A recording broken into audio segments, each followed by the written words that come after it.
Our guest today is the Chief Information Officer of the state of Illinois. He is responsible for the development and management of the state's information technology, policy, and strategy. Prior to serving Governor Quinn as Chief Information Officer, our guest today served as Governor Quinn's Chief of Intergovernmental Affairs and Chief Legislative Counsel. He earned his bachelor's degree, master's degree, and law degree from the University of Notre Dame. Ladies and gentlemen, Sean Vinck. Sean?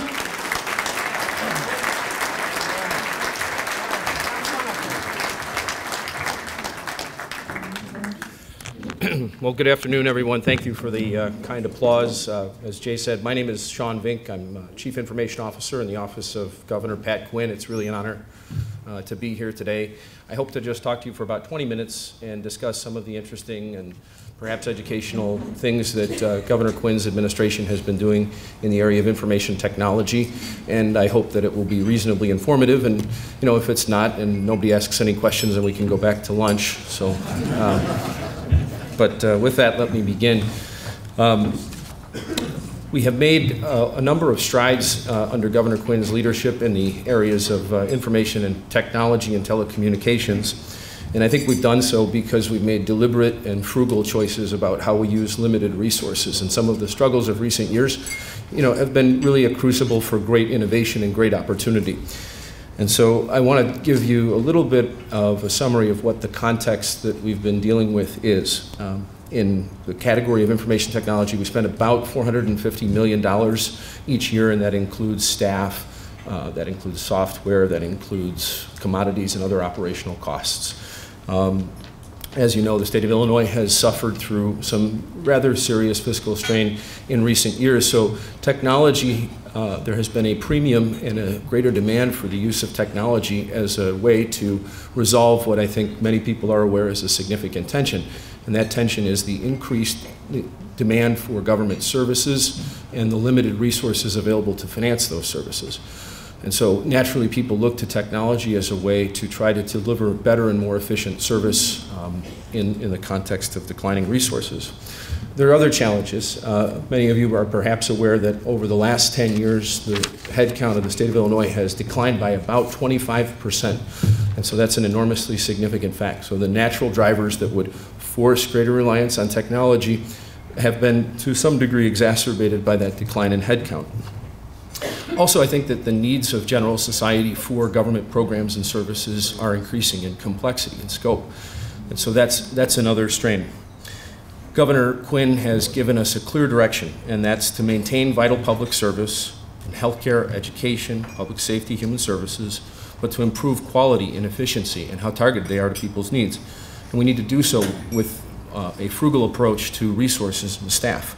Always challenging, but like I said, I think technology is the vehicle to which to address the problem.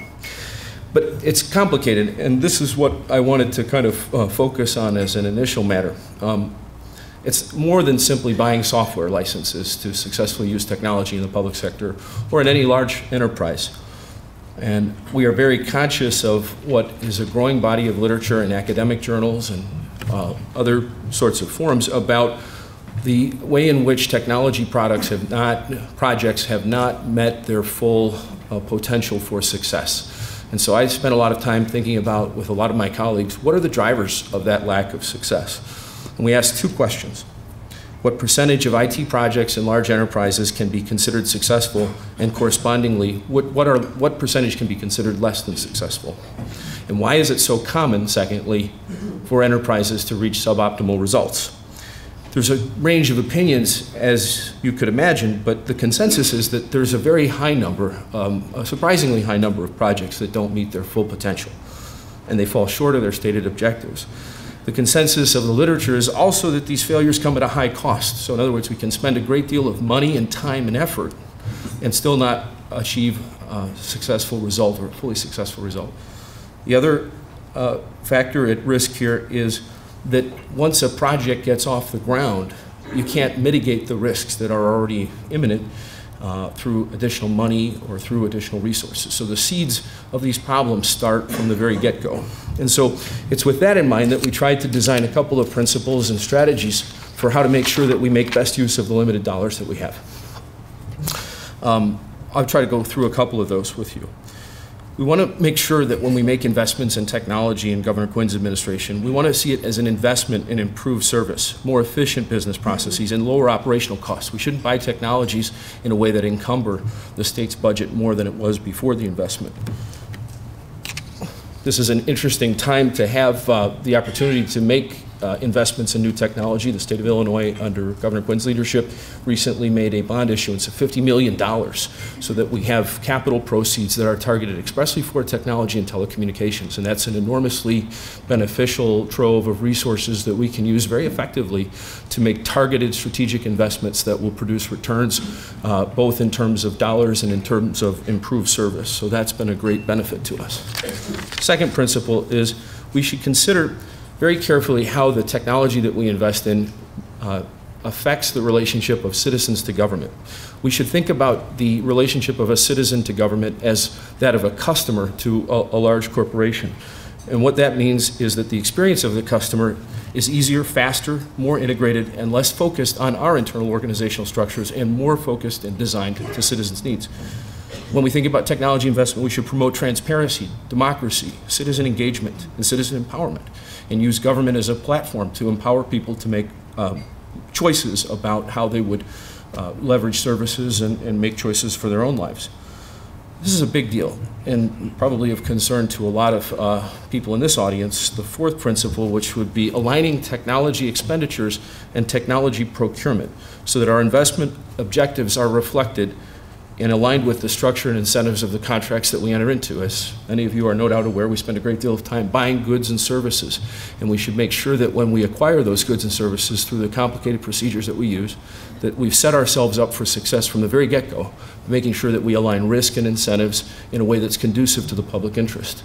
And that requires an alignment of the people who are working on technology with the people who are working on policy and business and the people who are working on the budget.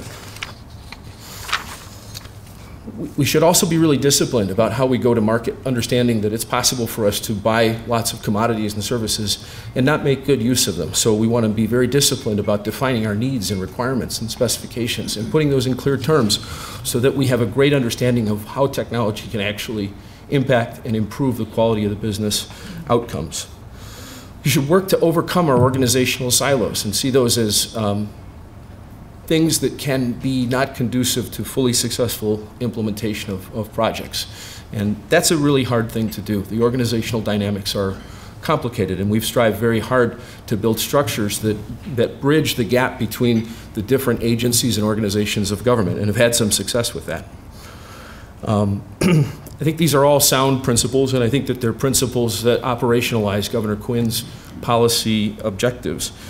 And I hope to give you a couple of examples and today about how we've tried to apply them and why I think these represent a difference in the way that government has approached technology. Let me just give you a couple of more ideas. We have some things going for us. I think we have great leadership in our governor and our chief of staff and our budget director. I also think that this is a fortuitous time for somebody like me in a position such as this. And it relates to developments in the technology marketplace and into the broader economy. This is a time where we're seeing the explosion of software as a service and cloud computing, and that presents enormous opportunities for entities like the state of Illinois or other large enterprises to do different things and to save money. We're coming on a wave of obsolete legacy systems that need to be replaced, and that presents us with the opportunity to make choices about how we'll govern our technology for the next 20 to 30 years. As I mentioned earlier, we have this pressing need to resolve the gap between increasingly complicated needs for goods and services and public programs and limited resources for paying for it. And the other thing, and this relates to the bond issuance, we have an environment with low interest rates, so the cost of capital is relatively low, and that's really beneficial to us. So what are some examples of the innovation that we've been able to achieve? Governor Quinn is very, very focused on reform of government, transparency, ethics, and integrity. And to that end, in 2011, we initiated for the first time in the state of Illinois an open data portal, data.illinois.gov. And this has been an enormously beneficial initiative for the entire state. First of all, it's a way for citizens to get direct access to all of the raw data that government collects about every fact of life in society today. It's available free at the point of delivery. It can be used by developers, by organizations, by businesses, by anyone who wants to use it to create applications and to think about social problems and to advise us on how we could do things better. It invites people to engage with government so that we are much more collaborative than perhaps government has been seen in the past. This portal is not specific to any one agency, so it becomes a way to help bridge silos between units of government and among agencies. It also becomes a disruptive technology because it helps us think about what kinds of software applications and what systems that the agencies use to manage their affairs and how they will, how they relate to one another and what distinctions exist between them. Finally, I think that it is, it's a way to anticipate an explosion of future growth in data and information that agencies can leverage for the benefit of the broader economy. We've had some recent success on this front. The governor signed on Friday legislation to create what's called an open operating standard. An open operating standard is it's the culmination of several years of focusing on transparency and open data. And it asks the agencies to do a few things. Make maximal efforts to provide as much data as possible to as many citizens as possible today. It asks us to assess the current state of the application portfolio in every agency, and then as we think about making new investments, redesign our systems so that this is a core priority when we build new technologies and invest in new technologies. We want agencies to consider more collaborative and low-cost approaches to technology, such as software as a service, cloud computing, and other innovative tools when they make investments on the notion that that will save money and it will also be aligned with promoting transparency. This is going to help citizen democracy, as we discussed, promote innovation. It's going to allow us to achieve some of our objectives in budgeting for results because it will make data for performance management and measurement of outcomes more ubiquitous and easier to define. A couple other examples that I would like to share about recent innovations. You may be aware the state of Illinois was recently ordered by a federal court to implement a licensure process for conceal and carry. Conceal and carry, we were the last state in the United States, I think, to have to authorize a licensure process for individuals to carry firearms. We had a lot of challenges that we were facing at that time. The federal court gave the legislature a very, very short deadline, and then once the legislature acted, we had about 6 months to implement a complete end-to-end complicated licensure process. And initial estimates were that this could take as long as a year and cost as much as $20 million. So the state police, working with our office and the Office of Management and Budget and the Chief Procurement Officer, designed a strategy which I think is very, very unique in any context, but for the state of Illinois, it's sort of groundbreaking, and it was to ask a vendor to come in and to design a process that was built on an already existing solution and then to provide it to us as a service at no upfront cost, and instead agreed to be remunerated through a transaction fee. So in other words, every license that was successfully processed would give the vendor a fee as opposed to us paying upfront a lump sum of money. And what that means is a couple of things. One, it saves the state of Illinois an enormous amount of money. Another thing is that it saves us a tremendous amount of time. The third thing is it aligns our incentives and our risk, right? Because it forces the vendor to be very, very interested in timely and effective completion of the process, because that's how they're going to get paid. And it places the risk of a massive technology implementation on a vendor partner who is more agile and adept at addressing that risk. And so it's a more prudent balancing of all of the factors that are involved in managing a project.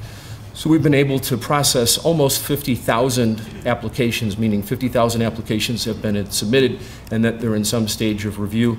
and the first tranche of licenses went out 1 month early. So that was a very, very successful initiative, and a couple of these themes were at play. We used products that were already available. We designed a procurement process that aligned business outcomes and incentives, and it was also a method of leveraging market forces in an entrepreneurial way to benefit the state and to meet a compelling public objective in a timely way. So we're pleased with that.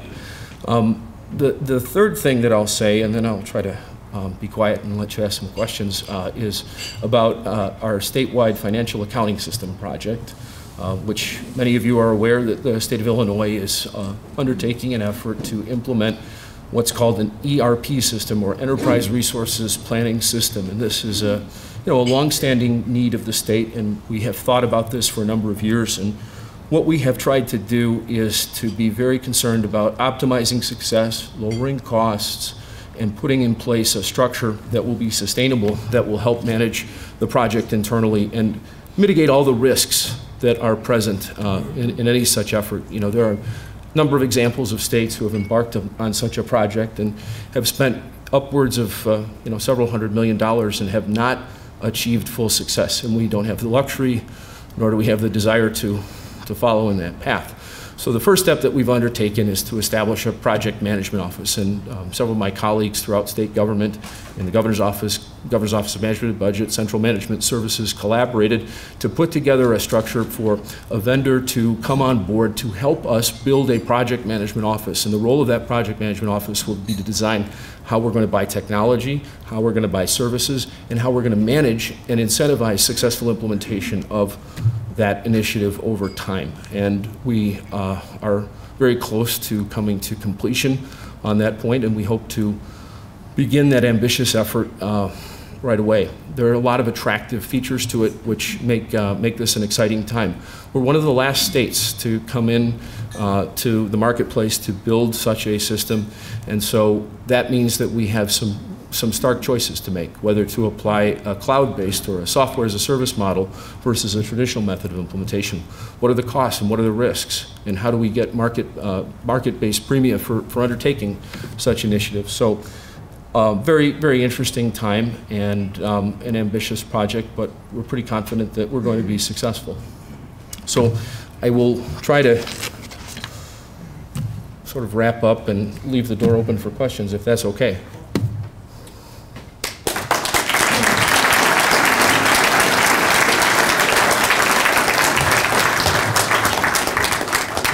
If you have questions, just raise your hand.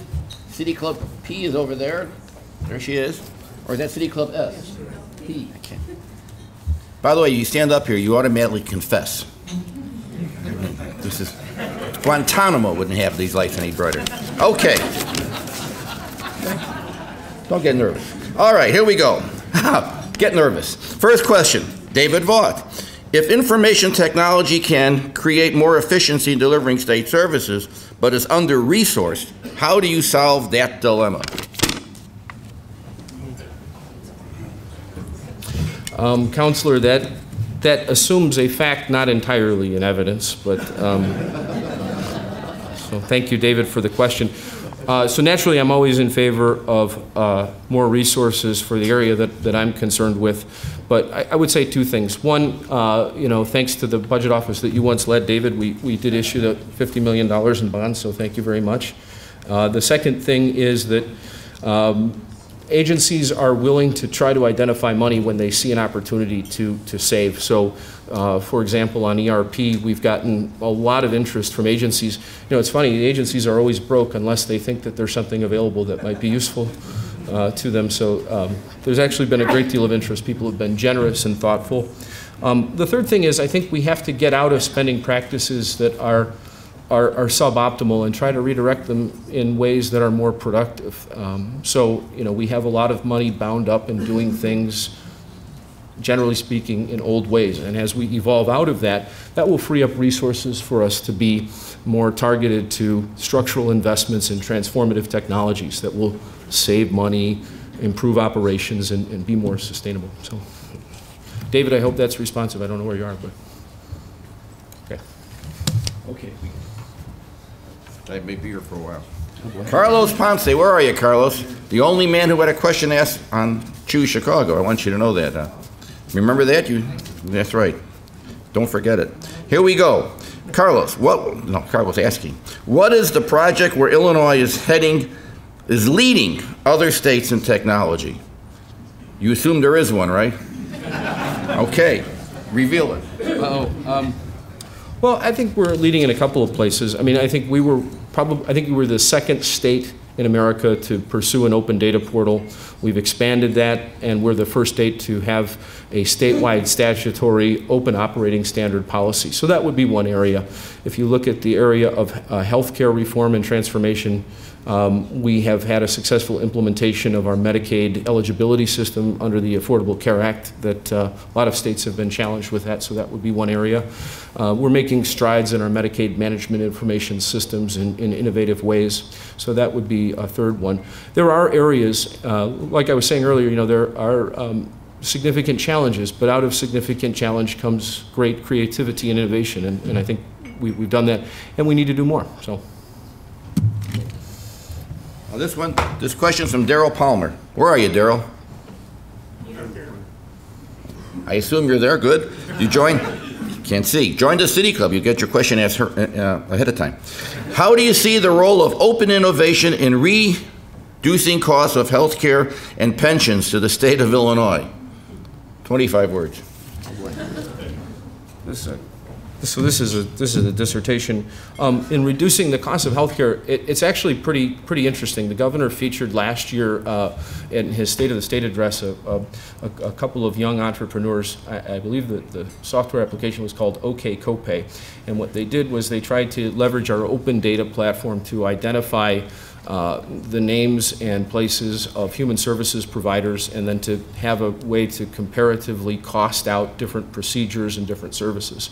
So if we make data on addresses, geographies, services, and costs more ubiquitous, that creates an internal competitive marketplace, and that will help save costs because the state is a funder for a lot of those different projects. As to how it will reduce pensions, that's an interesting question. The governor was very successful last year in implementing comprehensive pension reform, which was signed by the governor in December, and that was a signature accomplishment which the administration is very proud of, and that's going to save tens of billions of dollars for Illinois taxpayers.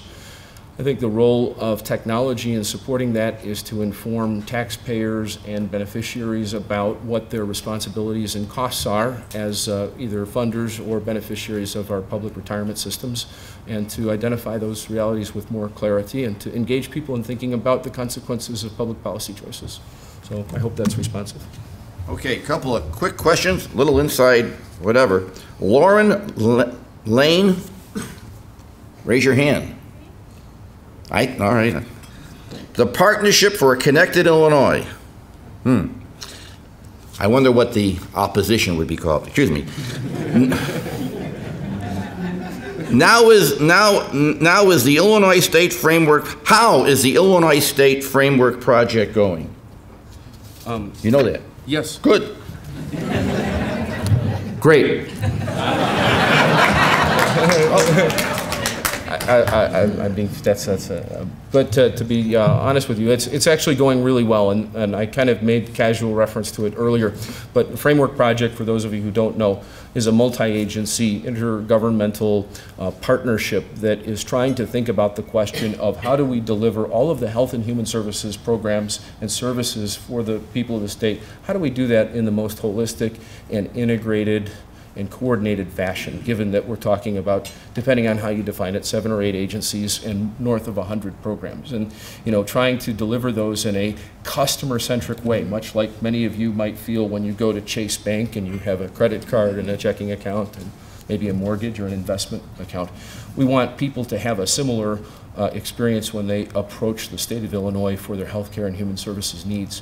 And so Framework has been engaged heavily in a planning and consulting effort for the last 18 months, thinking through those questions and actively supporting efforts in innovation. And one thing that I'm very proud of is that they were able to receive a grant from the federal government to study governance and public administration models for integrated health and human services. And they recently published about a 70-page report outlining their findings. And there's actually quite a bit of original research and innovative thinking that really focuses on the organizational management question as a precondition to technology investment. So it's going really well, and it's got a number of tracks, and I think it's really catching on as something that's successful. So, Leighton Olson, could you another insight stuff? Could you describe the annual Digital Government Summit in Springfield and the priorities this year?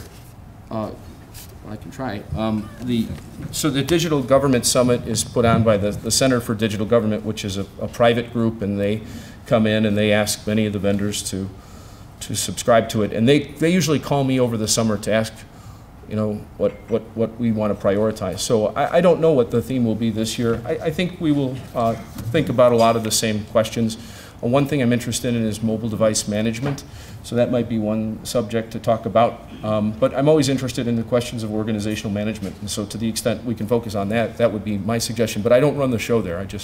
They just tell me what to say. So. All right. Okay. Tony Licata, the Taft Law. Okay. The state and federal government have invested heavily in providing high-speed broadband access throughout the rural areas of the state.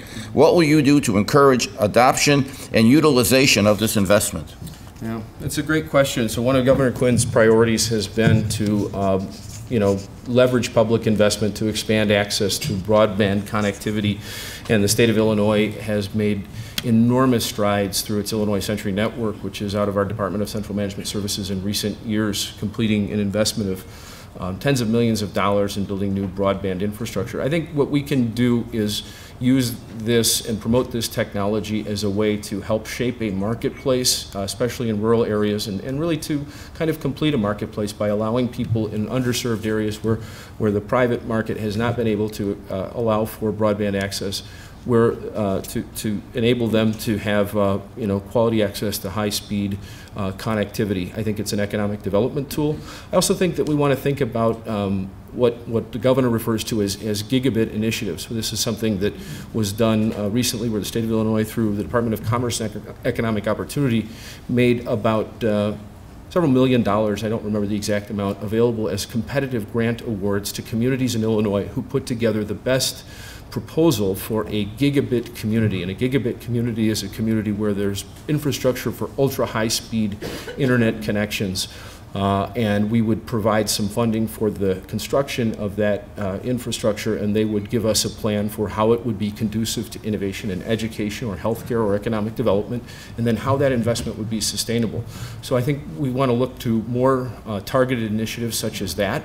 And we want to find ways to expand access and to leverage this incredible infrastructure that we've built.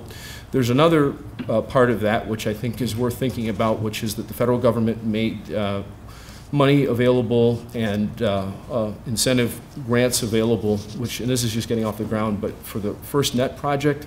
FirstNet is the statewide wireless public safety communications network. And so the idea was, after 9/11, you'd allocate certain spectrum, wireless spectrum for public safety communications. Federal government authorized that, and then now states are going to be encouraged to build networks. And so I'm interested in the interplay between that and the investments that we've made in the Illinois Century Network. So more to follow on that. Okay. By the way, tomorrow's discussion on the election will be in English. After this, you know, I don't think gigabyte will be mentioned tomorrow, but I'm just going on a limb. Now we have two gotcha questions. Okay. You ready for the gotcha questions? No, always. Senator Berman, you of all people shouldn't have asked this question, but you've got seniority. You could pass on this. I don't think this is part of your job description. Okay. Where does Governor Quinn stand on term limits? To be announced. Okay, is that a good announce? Yeah, that's good. Okay. That's the role of the moderator, to ease people along. Now, John Dunn. You know my godson's a domer. You know that. This young man has gone through 3 degrees from Notre Dame, right? Yeah, all right. You knew this question had to be asked in Chicago. Okay. With the return of Everett Golson, how do you think Notre Dame football will do in 2014? This is the question that some of the people here really want to know. Well, so I'm glad you asked the question, John, because this is important, and I think that this will really bear on a lot of our success here in Illinois. Certainly, it will affect my emotions, and I think that the return of Everett Golson is a good portent for next season. I think we have an excellent schedule next year. It's the first season in which we will join the ACC as a sort of quasi-member in football, and it's a schedule that just has the right amount of challenge and the right amount of spacing, I think, for us to be conducive to success. The question in my mind is Brian Kelly going to focus on the running game? Not that anyone from Notre Dame asked my opinion on this, but I think if we show a considered commitment to focusing on the run game as we did in 2012, I think we could go 12-0. The other question is, do we have enough talent? Do we have enough talent to compete against an SEC school? And I would only note to you that an ACC team won the national title this year in football, so maybe the SEC dominance is over. But I think it's good. Not that our speaker wasn't really glib on all the previous questions, but on that one, he was on fire. How about a big, whoa, big round of applause? You got this.